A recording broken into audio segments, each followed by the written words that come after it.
All right. I think we're live, Fabi. I'm not even sure exactly what we're going to talk about in this one. There's so many things that have happened since we last chatted, but a lot of things have happened with you as well. You've been changing continents, going from the US to Spain. Now you're in Singapore.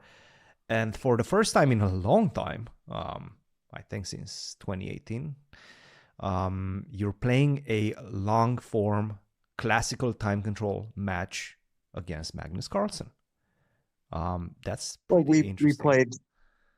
we played the match in Weisenhaus But it wasn't full earlier this year. classical time control, I think. It was longer than this one. It was longer classical. Was it really? Okay, my bad in Yeah, that yeah. case. Okay, but it's a short match, 2 games. Yes. More of an So exhibition match. Tell us a bit about that. What's happening yeah, in Singapore? this is basically just exhibition, with some money on the line, so it's not purely an exhibition match, but mostly an exhibition match to, you could say, kick off the 5 tournaments that will happen next year, part of the Freestyle Tour. It's going to be 5 events, big tour throughout the year. So they have a lot of ideas. They have a lot of plans. It's Jan Butner. He's the kind of driving force behind it. Magnus is also of this freestyle chess initiative. And yeah, they we've had one event before, so we kind of know what we're getting into. And it's going to be 5 more in the year 2025. So that'll be exciting. This is basically just to publicize all of that, right? We're like, I didn't qualify for this. Magnus didn't qualify for this. I guess we were technically the finalists of the first event, so you could say in that sense. But I was just invited to play a short match, 2 game match. First game was today. Unfortunately, I lost, so I'll have to try to strike back tomorrow, or I lose the match. Do So I you have to win the second game. Can you give us any insights about the upcoming tour? I mean, this is definitely very exciting. Obviously, we already have a few tours in the world of chess, but this is the first one of its kind. Chess 960, Freestyle Chess, Fischer Random, however you want to call it. But still, it's very exciting, and I think in general the way they approach things, based on what I've seen at the first Weisenhaus tournament, I think they have a lot of fresh ideas. Correct me if I'm wrong, but that's at least how I'm feeling from the sidelines. And I don't have any insight into that. But I really liked, all these new things that they're implementing. The jackets, for example, I think that's a cool little feature. The money in a suitcase. I think that was pretty cool as well. Obviously, you probably didn't fly with whatever you made You know, I in I, I cash, didn't I but didn't do that. it's a No, nice visual. I think it's a cool visual. yeah, yeah. That's the sort of idea that they have, which is, yeah, to make it very extravagant, you could say. So it's all like nice suits, nice venues, a lot of glamour and so on. That's the kind of idea. I don't think it's like really the idea. It's just what he likes. Hmm. I mean, that's sort of his style, right? So in terms of the actual format, I don't know what details I can say about the series of tournaments next year. I think the first tournament, the players have been announced. It will be in Germany in February, basically repeat of last time.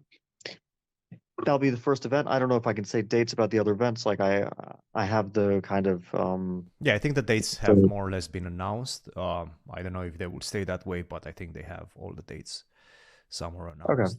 Yeah, it's gonna be like different locations. There's gonna be in the United States. There's going to be an event in South Africa.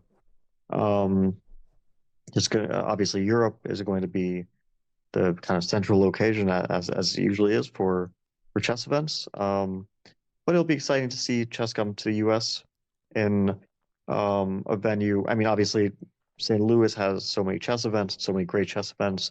So chess is really big in the US, but mostly we play in St. Louis, and it's mostly organized by the St. Louis Chess Club, right? They're the kind of driving force behind like all the top level events in the US, except for a few others, right? Like the World Rapid and Blitz now is in New York. The Charlotte Chess Club is having some events as well. The US Masters I'm going to play in. So there are some other high level events, but it's mostly St. Louis Chess Club. And it's just nice to see every once in a while, some other organizer bring some chess to the US as well. Just to see the diversity and just some new faces. Yeah. And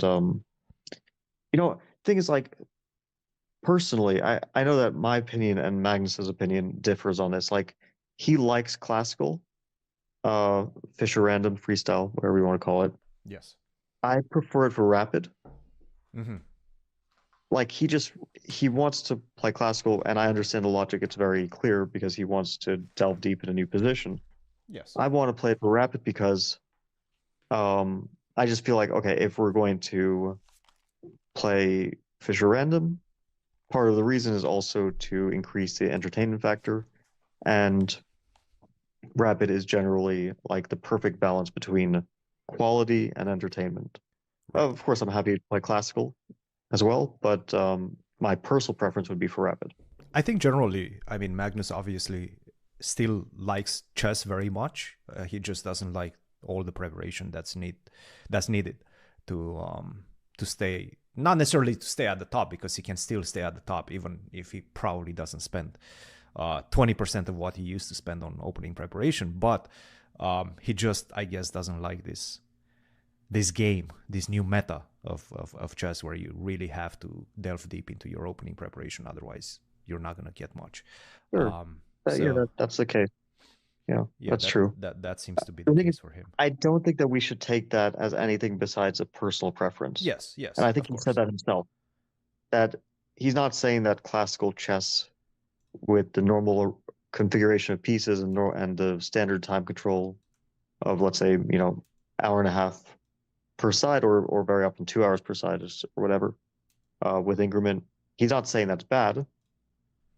It's just that he doesn't want to do that himself, which I understand. But sometimes people kind of mix that up with the idea that, like, oh, classical chess is dead because of preparation or because of the advancement of modern theory, which, and also some like very strong players, I think Alexander Grishuk in particular, have basically said that they feel classical chess is not as viable anymore because of that. And it's a viewpoint. It's a valid viewpoint. I'm not gonna, and that's not my viewpoint.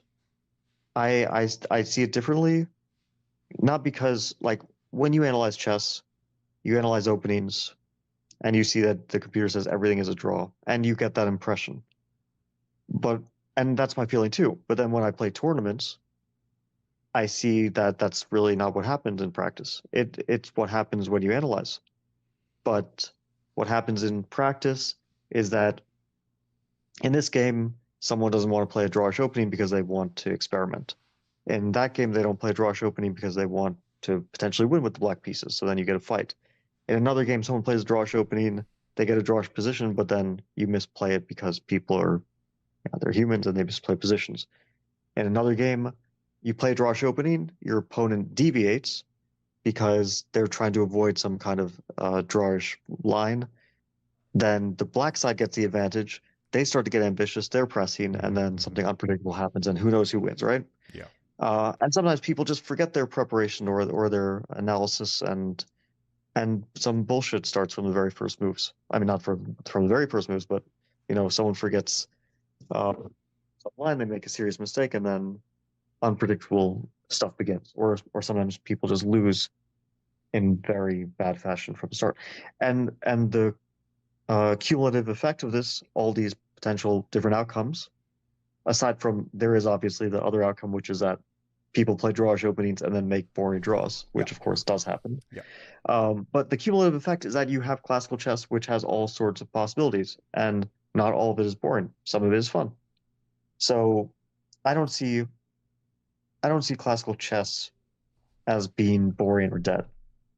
That being said, I'm very happy to play rapid chess, blitz chess, Fischer random chess, Yeah.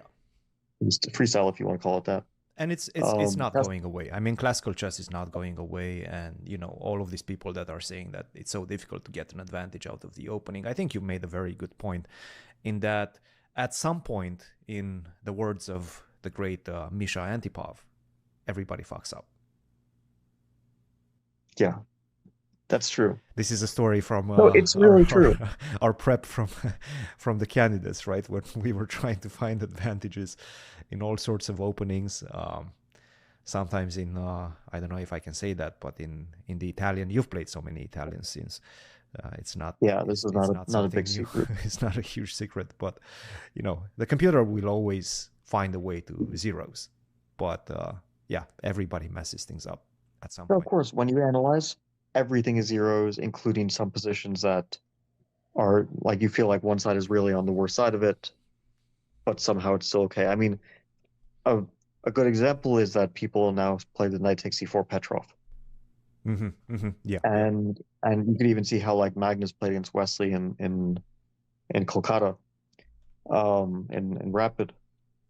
Basically, you play the knight takes c4 Petrov, and because it's so forcing for obvious reasons, because you're just like simplifying pawns immediately, and because white is almost winning a piece immediately, but in the end ends up very often up a pawn.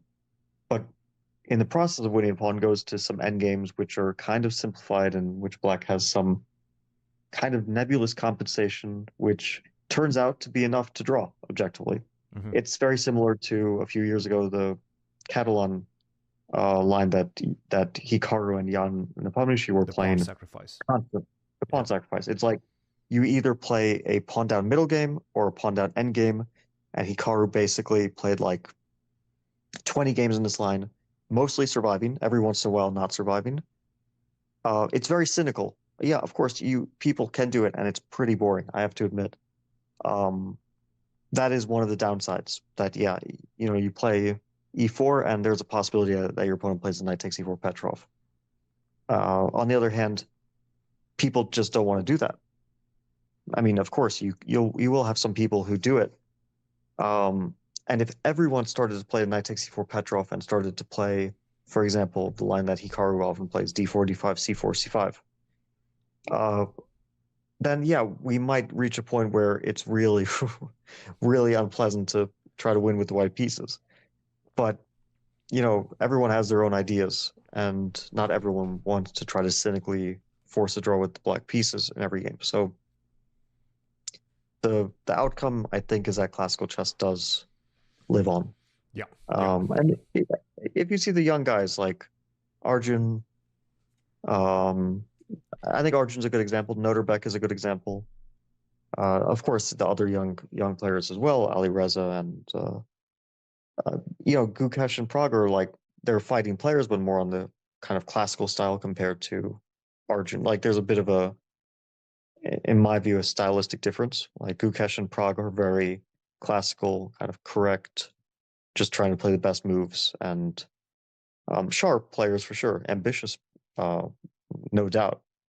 But compared to like Arjun Noterbeck, who are sort of semi bluffers. I would say Arjun specifically, he's very good at finding ways to get something, not necessarily an advantage, but a fighting position out of almost every single game. He's very very good at complicating things. Yeah, he has a particular talent for this, which is very useful, especially if you're outclassing your opponents. So against the people he's outclassing, this is a very useful skill. Against people who are equivalent to his level, and I'm counting his level as currently between 2780 and 2800. Currently Sure, he's like top 5. 2800, Let's say top 5. but yeah, he's also at his like peak rating. So I would say there's also some room for him to maybe drop 10 points. I mean, it's not easy to keep a 2800 rating, Right. but still, like yeah, one of the 5 best players in the world, perhaps. In the last year, you could perhaps place him higher. I mean, obviously he's on a hot streak, and but anyway, yeah, he against let's say if you put him against maybe Gukesh or against me, obviously against Magnus, he will be an underdog. Against players who are like equivalent, performance in the last year to him, then it might not be as like the skill might not be as useful. Still, I'm not saying that he would perform badly or anything. Just I'm sure he would perform well. In fact, just he wouldn't be able to bully players that are equivalent in level to him. Right. Right. But against many guys, yeah, like Hikaru is a classic bully as well. I mean, he likes to bully the weak. Uh, I wouldn't say weak, but the guys who are weaker than him. He can yeah, he can. I think like Magnus used this term that like he'll prey on the weaker players basically, Yeah, yeah, yeah. No, I which is a feel very good statement. I feel this is something that, in fact, pretty much every single top level player has had at one point in their career. I feel everybody coming up and everybody making that push from 27 to 2800. I've seen it with Ali Reza, Arjun, I would say with you as well. Hikaru obviously is a prime example of that. You need this talent, let's say, to overcomplicate things and outplay your opponents just because you're the better player at that point. And then once you reach that level and once you start facing all these top level players, the style adapts to that change as well. Do you think that's going to be the case with Arjun? Like, for example, we've seen that, and I feel that's the case with Ali Reza as a more recent example. He went 2800. He had this like fiery style where he was getting something against everybody, and now he's sort of adapting to the elite level chess, which requires you to be a bit more, let's say, conservative. Yeah. Okay, it's like too early to say. So, yeah, again, we're like discussing the young players. I think we've done this like literally a million times before. Um, no, of Yes. course, it's also developing. So, yeah, I understand. It's players are changing, so on. People are interested. It's normal. Like they're the young guys. They're going to be at the top for a long time. Maybe the next 20 years we'll be seeing these guys at the top. We can't say the same for okay, maybe 20 is on perhaps on the high. Like not everyone is going to last 20 years, Are right, you at the going to be top at the level, top in but 20 years? What do you think? maybe not. I mean, Are you going to? I'll be very unlikely. I don't know. Come on. Come on. Well, Hikaru said that in 4 years I'm going to be surpassed by Hans. Okay. Wait. When did he say that? I did not see that. That's I an forget. I saw interesting. something That's an interesting on Twitter. um, I think I saw something on Twitter. forecast. I mean, Okay. but I think it was like one of his streams. He basically said like, I don't know if it was a firm prediction, but it was something along the lines of like, yeah, I won't be a favorite in candidates, and maybe I'll be surpassed by Hans. Which maybe the last part was a joke. Mm. That I won't be in a favorite in 4 years. Okay, of course it's possible. I mean, we don't know what will. I think he said one of the favorites, so not. I mean, there's no like clear favorite in candidates ever, right? No. But like one of the favorites, obviously, if we were to play right now, then by rating, people would Yes, still put me at you would be a one favorite. of the Yes. favorites, right? Yes. In 4 years, of course, yeah, we don't know what happens. Anything can happen. That I'm surpassed by Hans in level, of course, it can happen. Yeah, I mean, he's very good. There's like, I would say at this point, there's no doubt, and I don't think anyone seems to doubt that Hans is just a very good player. 27-30, it's possible he drops, it's possible he goes up. It's hard to say, but still a 2700 plus player, and it's not easy to get there. So yeah, it's possible in 4 years that he's a 2780 player. It's also possible that in 4 years Hans is a 2680 player. It's it's not one of these things like people assume that progress is linear. It's obviously not. I mean, you know, you see people who reach the top 10 and then drop out. You see people who don't make progress for a long time, and then people count them out, and then suddenly they get like another boost. Like Wei Yi, for example, right? People kind of forgot that he was uh, the youngest 2700 in history, and Yep. then recently he made another boost and he got to top 10. So I don't know. I don't make predictions, but yeah, it was kind of a funny statement Yep. because the thing is also Hikaru is exactly 4 years older than me, right? So it was kind of funny. Maybe that's what he's basing it on. Um, Personal experience.